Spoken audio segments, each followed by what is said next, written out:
Hi guys, it's me, Song, and I am here today to tell you about some amazing news. I am launching my course, Girl Get Your Whole Life, this November. Yes, November 27th, the course will be released, and you can sign up now for a limited time discount of 50% off on the course. We have general admission and we have VIP admission. I'm going to help you get your whole life together, spirit, soul, and body. We're going to break down all those different things that are hindering you, dealing with those trauma issues from your past. We're going to talk about our health and our wholeness in every aspect of life so you can get your whole life together. So, girl, go get your whole life and find out more about this course.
Hello, everybody. Welcome back to Inspiring Beauty and Believers. My name is Song, or you can call me Chantel, whichever you call me. I am the Heart Guardianship Coach, and today we are going to continue our talk about being a single parent and all that entails. So today with me, I have my guest, Janice.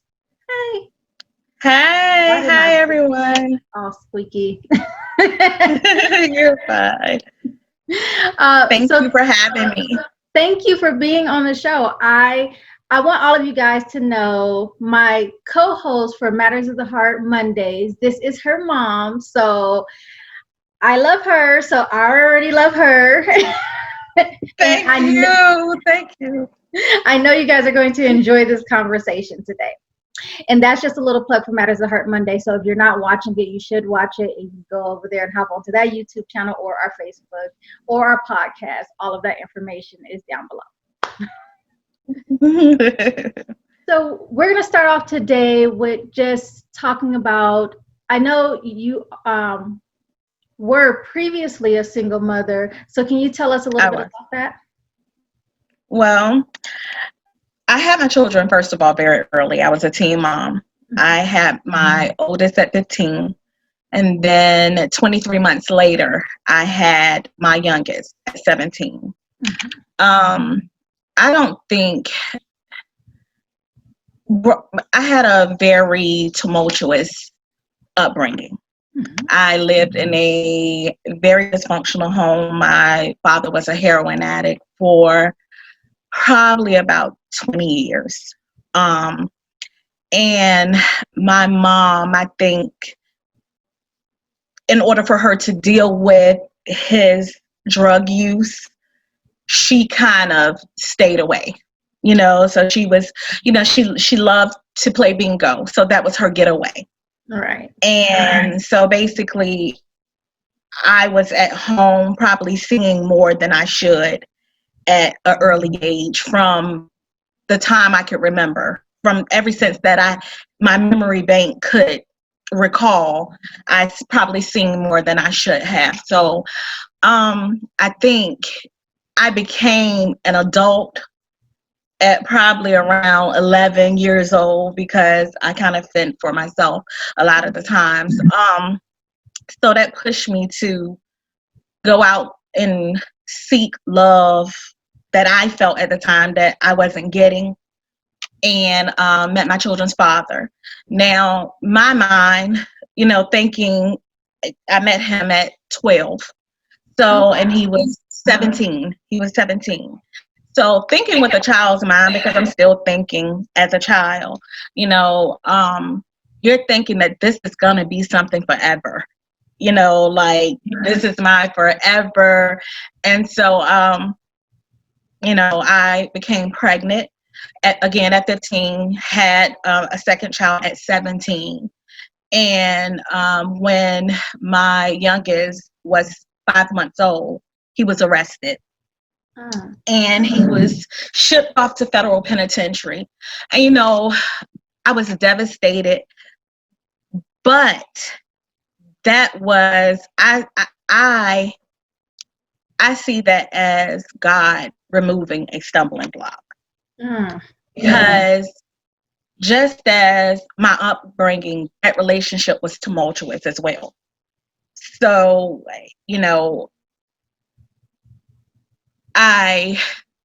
that's what I was used to. Right. I was used to. Right. That's what I was used to. So with other people from the outside looking in, they're looking at it like, wow. But for me, that was the norm. Mm-hmm. I was functioning in dysfunction, and I always had. So that's how I ended up becoming a single mom. And again, I said, I looked at it like, oh my goodness. But as soon as once he was removed, once he was, that out of sight, out of mind, I was able to see things out of different lenses. I was able to see things through, I could see. And immediately the things that I didn't want to do, like, I don't say I didn't want to do it, but the things that I wasn't thinking about doing because I was so wrapped up in this relationship. I was so wrapped up in being with this man. Talk about that relationship. I did not want to do anything else. You want to eat, breathe, and sleep them. You know what I mean? And so therefore, once that was removed, I knew that I had to make a life for my children. I knew that it was just going to be me, and that their whole way of life depended on me. Mm-hmm. And again, when I had them, I was going through things anyway. When I had them, as far as I would say, kind of mentally, I always emotionally, I would say emotionally, I was an emotional wreck by this time anyway, because again, my baby was 5 months. It was just me because, my parents were not there. They were there, but they were not there. And, so, once he was gone, I said, I have to make a life for these children. I have to do something. So I immediately enrolled back into a program in order to get my GED. Mm-hmm. I finished that, and I was like, okay, what's my next move? I had to make a move because, again, their lives depended on it. And then I enrolled in college. Ultimately, I was able to obtain a bachelor's degree, and then I went on to graduate school and obtained my graduate's degree. But in between that time, I was single. I remarried, or not remarried because I wasn't married, but I married my husband. I want to say my oldest was 7, and my youngest was 4 when we got married. 4 going on 5. So I was, for that time, for about 5 years, I was a single parent doing it on my own. Well, that's awesome. I commend you on that, because it takes a lot of internal motivation to make the decision that I'm going to push forward no matter what has happened in my life, so that I can make a better life for them. And right. When I was going through my single parenting time, that was one of the things that I had to stick with as well, because I didn't want my children to ever grow up saying it was okay for them to make excuses because mommy. Right. Right, right, right. And that's the thing. Like I said, I think for me, what I saw in the beginning, what as a devastating moment, was actually, in my opinion, a blessing. It was something that I felt God just, He knew that there would have been no other way for me to get out of it. He had to remove it. He had to. So, that was such a blessing, and it was, and I don't want to by any means glorify or make my situation seem in it, because it's hard. It's hard. It's hard parenting alone. It's hard parenting. It's hard when at the time, like I said, it wasn't. It was just me. It was just me. As my children got older, a little bit older, my father became clean, and my mother became saved, and so they became a support system for me. His parents were a support system for me, but my husband, when I met him, he was just he was different. He was an old soul, I think, because even though we're only 2 years apart, I think his mind, because he was a father as well. And so when him having my son, and I say my son because you're a family. Yeah, we're a blended family. So him having my son, his mindset was different. He was working hard. He wanted to provide a stable life for his son. And again, that helped motivate me to go a little bit harder. So, but just, being a single mom and such a young mom, I struggled with it daily, because again, my life wasn't supposed to be that way. So I thought. Right. And so I constantly go back to the scripture that talks about what the enemy meant for evil, God turned around for my good.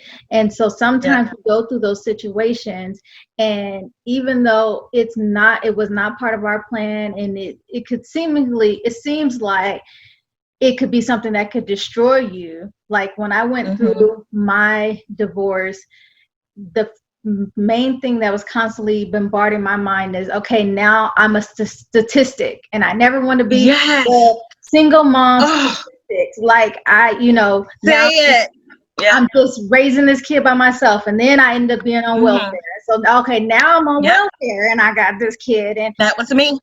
Exactly. So you go through these things, and you feel like, man, this is not the life that I wanted. But when you yield your life over to God, then you allow His plan to take over, and He can show you how to overcome and be successful in all of those areas. It's just a matter of trusting Him when, despite the plan that we originally had. So I wanted to go back to, because you talked about the functioning in your dysfunction.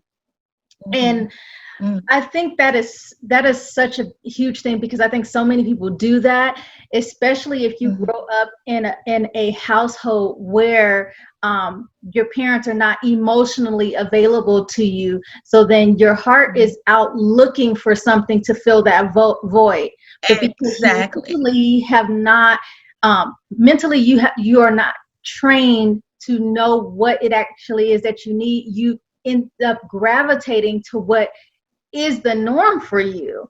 And I've gone through that a lot, and I've seen that happen. I worked at a school for it was teen parents, and I watched those girls a lot, because they were still trying to finish high school, but now they had babies, and trying to help them to understand how to care for their child when they still have a child mindset.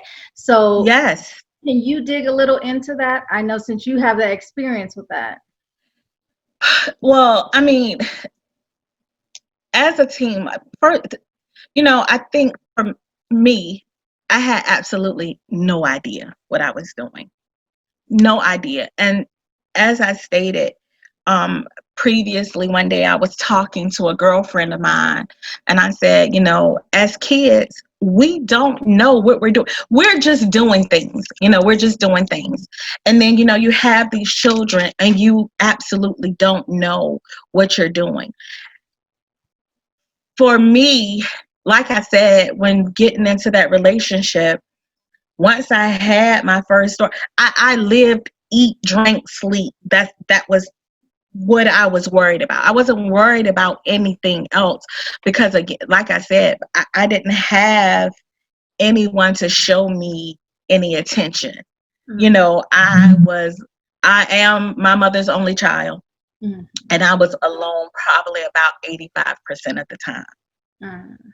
My dad was in and out of the house, and my mom was gone anywhere from 6 o'clock to probably 11 o'clock, and I'm left to my own devices, right? So, as children, and you're already thinking you're grown, as children, you're gonna do what children do when their parents aren't around. That's basically what I was doing. Right. And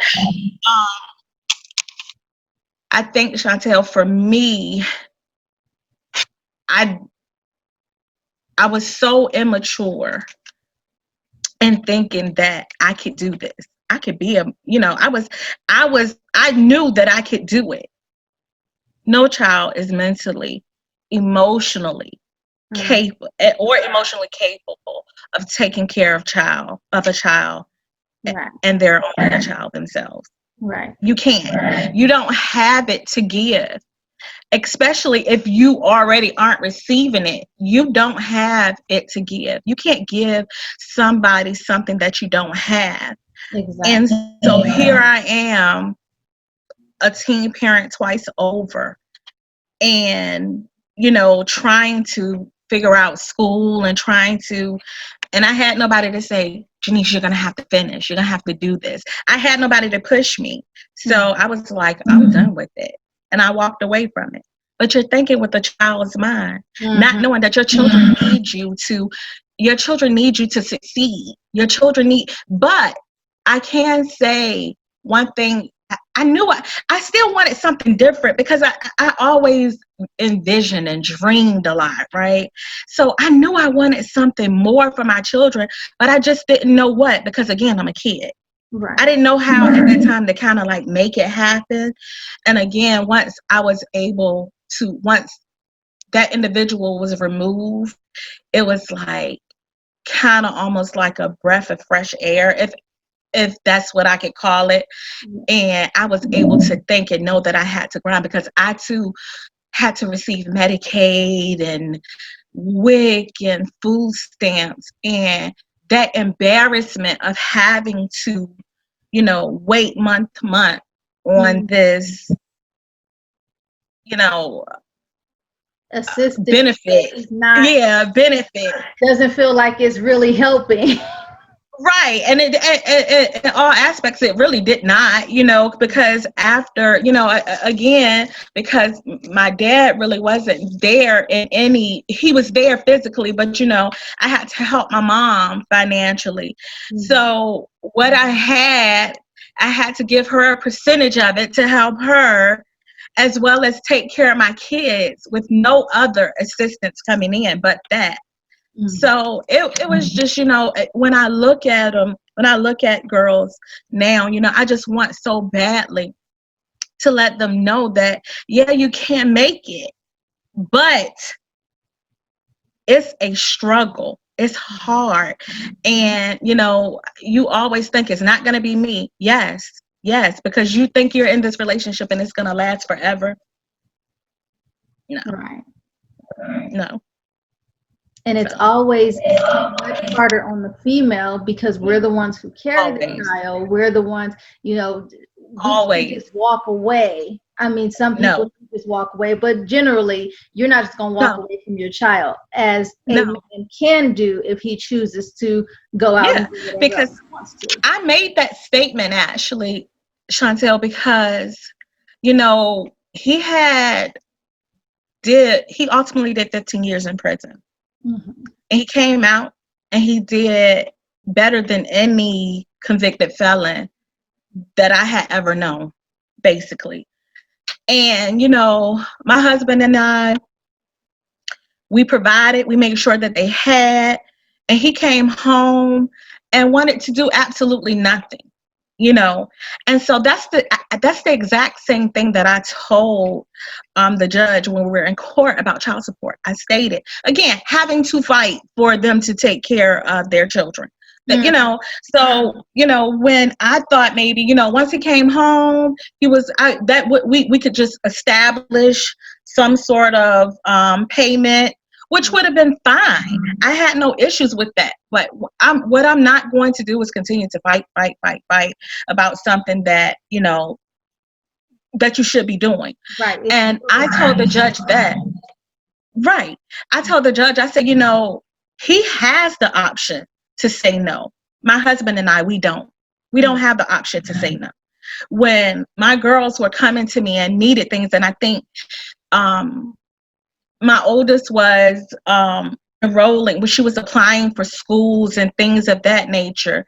And, you know, I'm like, she's looking at me, she's looking at us because she needed. I don't have the option. And he would frequently say, no, I don't have it. You know, I don't have that option. We didn't have that option. We had to say yes. And so, like you said, we as mothers, we don't have that option just to walk away. You know, we have to put on a smile on days that we really want to go somewhere and hide and cry. Mm-hmm. And let me tell you something. I've had many of those days with my babies when, you know, I just emotionally, I wanted to go somewhere and just say, you know, God, I'm done. I'm done, because I was in so much pain. Right. But I knew as a mom, you know, these little faces is looking up at me, and I have to get up and I have to keep going. Yeah. So we as mothers, we don't have options to check out. And, you know, I think for me, that's where a lot of my anger came from, because I think I had more anger towards my mom than I did my dad, because for a lot of the time I felt like she just checked out. Right. You know? Yeah. So that was the hardest thing for me. I can definitely understand that, because it's innate in us as women to be nurturers. So right. You know, we have that expectation of that more so than we do of our father. But in the same instance, it is our father's responsibility to show us how a man is supposed to treat us. And so yes. a lot of times we draw these men. I've heard this said multiple times, you end up with somebody like your father. But if your father is messed up, you end up with somebody who is messed up like your father. Yes, but you know, and that's the same thing. I mean, you know, we sit around and have our little girl chat, and you know, the first thing my girlfriend said, Shanice, what made you do something different? Because I wanted something different, you know, and that's the thing that I said. I said, because I just felt like, you know, and my parents and I have reconciled. I love them dearly, you know, but I always say, you know, if my father was 2% of what he is now, this man would have never he would have never allowed this man to grace our doorstep. Right. But because he wasn't that, you know, but it still was ultimately my choice, right? And you know, as teens and when we're young, we're gonna find a way to do whatever it is that we want to do. But I just, you know, I looked for that protection, I guess, and you know, and again, when you're in a certain situation, like I said, dysfunction, that's the norm to you. So what you get yourself into and what's being displayed, that's normal. So to me, it's not that what you may look at, Chantel, and say, this is the craziest stuff I've ever seen. For me, it was perfectly normal. Now, as an adult, and now that I know better, of course, it was the craziest thing that I could have ever put myself, the craziest situation that I could ever have put myself into. I never, at that time, I didn't think that. I didn't think that. And, you know, I just thank God that I was able to kind of somewhat maneuver through it. So my children would, I'm glad that they were younger and they don't have a memory of that. Right. You know. So being that it is Domestic Violence Awareness Month, I was having a conversation yesterday with someone, and we were just talking about just that things that are normal. And so I grew up watching my mom be in domestic violence relationships. So when I got older, it was normal for me to fight with guys. Like me and my ex-husband would fight. It wasn't until the first time he hit me in front of our son, and my son was only one, but it triggered something in me that I was like, I can't live like this, because I don't want him growing up thinking that this is okay. And that is what caused me to make the shift to moving to becoming a single parent. I was like, I'd rather risk the statistic of being a single parent than to stay in an abusive relationship with somebody, and then teach my kids that this kind of behavior is okay. And so I think that it is very important for us to learn, even though sometimes we grow up in these different behaviors and it's normal to us, for us to seek God for understanding on, is this healthy for me, so that we can come out of those situations and we don't end up continuing this cycle of generational curses, and then it falls onto our children. Yes. And that was my fear. You know, like I said, even though I had them so young, I knew that I wanted more for them. I knew that I wanted different for them. I wanted something different for them. And I would always say, you know, I would never, you know, allow my kids to go through this, or I would never want my kids to see this. And yet I was still living the same. I could see my life was going in that direction, you know, the same way, because my mom met my father at 14 years old, and they had been together ever since. So, you know, I could just see. And so, you know, like I said, I look at his removal as the ultimate blessing, because it allowed me to reroute my path. And and at that time as well, I had said, you know, God, the next man that come into my life, it was going to be something totally different. Something totally different.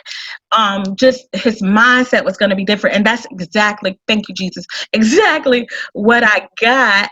But, you know, I still had to live those years with just rearing these children on my own. And again, that was the hardest thing that I ever had to do. And, you know, it wasn't anything but God that got me through those years. Like, you know, even though, you know, they still, like I said, they were, when my husband and I got together, they were still fairly young. But again, I still had to struggle. You know, I still had to figure out how I was going to get through, and you know, to and through school. You know, staying up nights, late at night, papers, and crying and rocking babies and doing. That was just the hardest thing that I ever had to do. It was. Baby in one hand, typing in the other hand. Yes. And, you know, again, I, you know, my oldest, she was just out of diapers. So barely, you know, they're 23 months apart. So she was still a baby's baby. She wasn't, you know, so it was really hard. And I think it was the stigma of having to sit into, you know, these, social services offices, and you know, you trying to find child care because you don't want to drag the babies down behind you. But it was the hardest thing I've ever had to go through. It was. It was. Exactly. So how did you deal with helping your babies, even though they were young, and Mhm. thankfully they had a father figure come into their life while they were still Right. relatively young. But in that time, Mhm. did you ever have to deal with helping them to understand where their dad was or why he was not there with you in the household? Well, Chantel, they, I think my oldest she never really inquired. Mm-hmm. She never really inquired, and she would have had the memory of him being there. Mm-hmm. She never really inquired. My my baby is the one that had the probably suffered with it more, because she never had a memory, because she was 5 months, so she never had a really a vivid memory of him ever being around. And but I was my, again, their grandparents were very active in their lives, and they lived in Northern Virginia. So they would go, and they would have them over the summer. So, and they would travel to wherever he was to see him. So they never, my Jaquil never questioned where he was. But the baby, she did. She wanted to know, like, where was he? But again, I don't think a lot of they questioned. Jaquil questioned a lot, because she didn't have many questions, because my husband came into the picture, so he actually picked up, and never looked back. So they've always had that father figure there. But even now, as an adult, my youngest still struggles with, and I think it's because once he was able, he still didn't show a huge amount of interest. Right. So that bothers her. And it would used to, as my oldest got older, that would bother her as well. It bothered her. But Kiki is more like, now it is what it is. Right. It's what it is. She's still bothered by some things, but not as much as my youngest. Right. Because you can't Yeah. force somebody to be in your life. No, And no. it's a lot different when they're confined, or they're locked up, so they don't really have a choice, versus they Right, have freedom and they could be there but they choose not to. So right. So, and that's the thing, of course, when he was in there, that was it. That's all you could do, you could sell dreams. So I think when he came home, they thought it would be different. But me, I was never the type of mom. His mom had told me, once I had got married, she said, Janice, please don't ever keep them, just promise me you won't. And I'm not that type. I would have never did that, because they were always hands-on with my children. And I think that having them in their life was a real benefit for them. So I never would have done that. But I just think, I felt like, too, once he came, returned from, you know, from being locked up, um, I felt that his mom probably felt as if she had to take a side. And, whether her son was right, wrong, or indifferent. And so that made me feel like, I allowed my children to travel this eastern seaboard. Wherever he was, I allowed them to do that. You know what I mean? And, at that time, my husband allowed them to do that. And, I'm not asking for anything. I'm asking him to do what he's responsible. This is his responsibility. Right. This is his responsibility. So, I did have a small issue with that, but again, Chantel, it is what it is now. Yeah. It really is. It really is. And It God really is is. fatherless, and He provides for those All the time. areas that we need for our children and ourselves. All the time. And I tell you, yes. Yes. And that's the thing. Like I said, if you lay down in your circumstance, if it's always woe me, because I could have done that. And I think for a little bit that was even me though, Chantel. It was, well, me, you continue to live and you think back.